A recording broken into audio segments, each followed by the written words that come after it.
at your peril.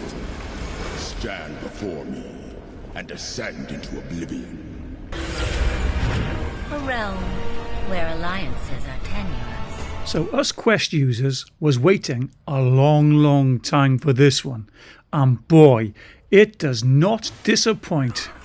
I've had so much fun just exploring about, and on one day I fought so much with throwing axes and slicing enemies with swords that the next day I could barely lift my arm. So let's just address of how huge this game is. It's absolutely massive. It reminds me a little of playing the Fallout 3 on my PS3 many years ago. Just huge locations, and the Quest 3 needed this game. It's truly remarkable what they have achieved here. Thankfully, there are fast travel markers you unlock once you have visited a location. So you don't have to travel for hours unless you want to. Because of the size of this game, I do find menus and controls quite confusing and difficult. I found myself stuck on a few occasions for an hour because I missed something in the menu when I thought I should have been out trying to find something. But on saying that, it's also a challenging game having to try solve some of these mysteries and puzzles. On 2 occasions, I had to Google help because after an hour I was getting nowhere. They really could do with adding a hint button in the menu somewhere. Weapons are just awesome and original. I love that your sword will turn into a whip, and the axe is a lifesaver for me, especially being able to kind of control it after you have thrown it. I love that you have a skill tree where you use the skill points you earn to level up either for yourself or on your companions.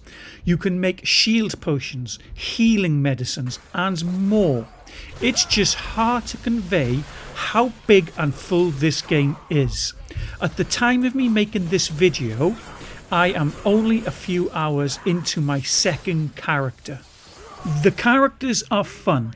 I love that I can ride on a big cat through the desert or fly on a bird, and each character has a use which you will need a lot of the times during solving puzzles. You will also play a few characters throughout the game, and each offers unique weapons. It took me about 16 hours of gameplay to unlock the second character, so as you can tell, bags of gameplay here. The enemies are great and quite varied, a lot of fun. Sometimes I felt like I was in the film Jason and the Argonauts. Gotta watch for the levels above their heads though. You ain't gonna do well against a level 15 scorpion or alligator. And on some of the bosses it can be a little tricky if you don't pay attention and use the correct techniques. The stories are good, goes along at a nice pace, and it keeps you involved and interested. Now, I have come across a few bugs whilst playing. A goat continuously dropping out of the air in one spot. The game crashed a few times. Enemies just disappear. Every time I was putting something in my quick menu, the guy kept saying, "I don't need that now." So I can't put anything in there. But I'm sure all this will get fixed in updates. It is by far the most playable game on the Quest right now. The scenes look fantastic. The size of this game is genius. You are getting a lot of bang for your buck in this. There is just so much to do in the story and the side stories. Different characters, or you can just wander and fight and collect resources.